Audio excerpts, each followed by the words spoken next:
To everyone at the barbecue, he was the perfect dad. You know the type. Charming, funny, life of the party. Flipping burgers while coaching the kids' soccer game from the sidelines. But later that night, after guests went home, the laughter just seemed to stop. The perfect dad vanished. In his place was a cold, critical stranger who could find fault in anything. A dropped glass, A or B on a report card, a joke that didn't quite land. All of a sudden, your home doesn't feel safe. It feels like a minefield. If that sudden, chilling shift sounds familiar, you're definitely not alone.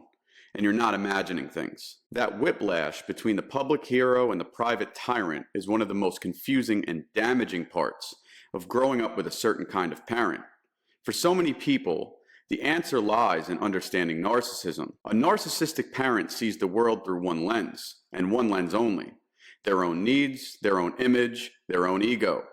Their children aren't seen as individuals to be cared for, but as props, extensions of themselves. They're there to either bring them glory or soak up all the blame. So this isn't about slapping a label on your dad. It's about giving a name to the confusion you felt. We're going to walk through the common signs, not to judge, but to bring things into light. Understanding these patterns is the first real step towards making sense of your story and building a much healthier future. For those of you, if it's your first time, I welcome you. For those of you, if you're back, as always, welcome back. My name is Joe. I'm a life and relationship coach as well as a narcissistic survivor. So, what's the first and most disorienting sign? It's that drastic difference between who he is in public and who he is at home.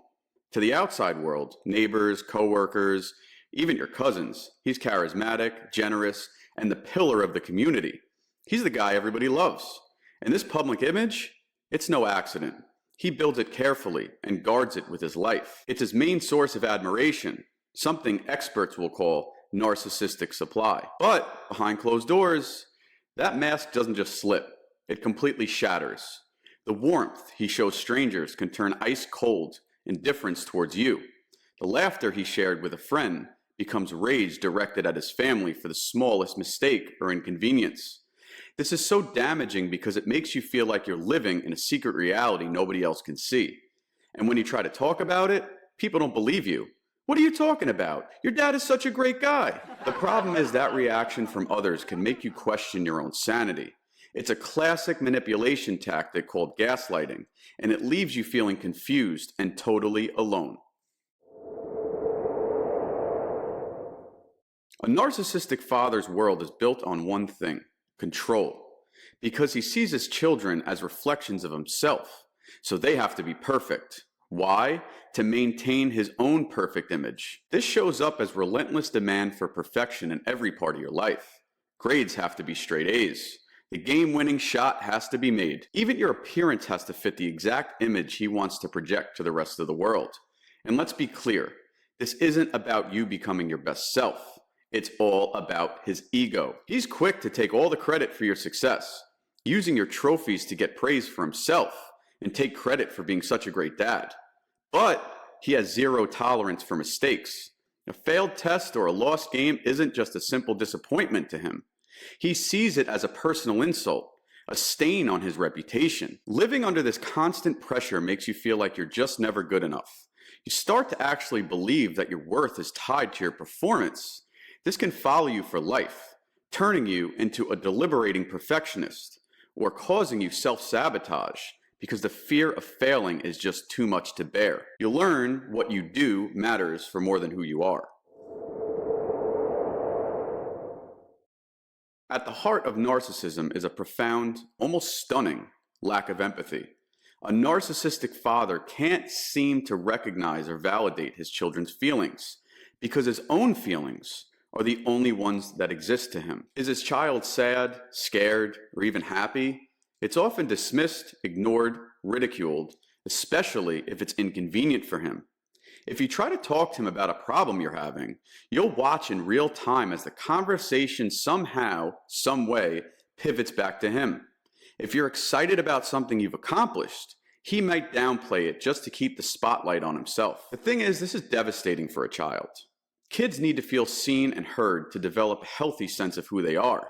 When a parent constantly sends the message that your feelings are wrong or don't matter, you learn to bury them inside. This can lead to all sorts of struggles in adulthood, like having a hard time knowing what you're feeling or being unable to trust your own gut instincts. You end up disconnected from yourself, all because you were taught that your inner world was irrelevant. A classic way a narcissistic father stays in control is by turning his kids into characters of his own drama. He often does this by assigning them rigid, toxic roles. The two most common roles are the golden child and the scapegoat. The golden child is the one that could do no wrong. They're an extension of the father's perceived perfection. This child gets all the praise, all the privileges, not from a place of real love, but because they make the father look good. But this role is a prison.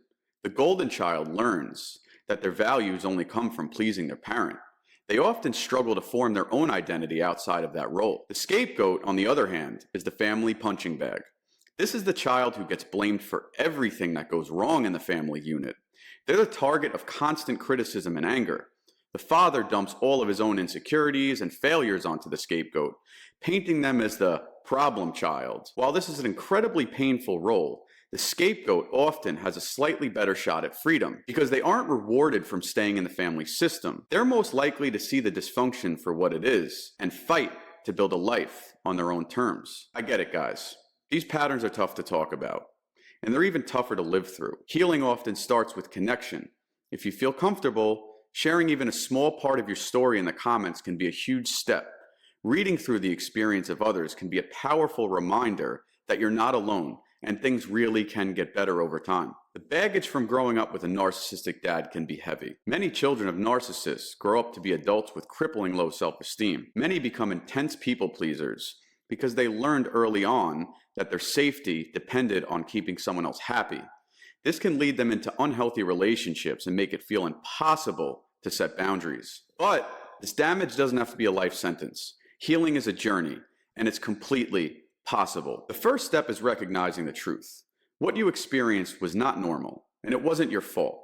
You were a child. You deserved love and support. No strings attached. Healing often means learning to reparent yourself, giving yourself the kindness and validation that you never got as a child. It means celebrating your wins, forgiving your own mistakes, and finally learning to trust your own voice and setting firm boundaries with your father, which might mean even limiting contact, isn't considered cruel. It's a radical act of self-preservation. Just remember, guys, don't be afraid to ask for help. A good therapist, especially one who gets narcissistic abuse, can give you the tools to process what happened and build a stronger sense of self. Connecting with support groups can also shatter the feeling of isolation that this kind of upbringing creates. Realizing you grew up with a narcissistic father is like being handed a map to a place you've been lost in for years. The map doesn't change the rough terrain that you've already crossed, but it gives you the clarity to find a way out. You have every right to heal, to build relationships based on real love, and to finally meet the authentic, worthy person you've always been, far outside of his shadow.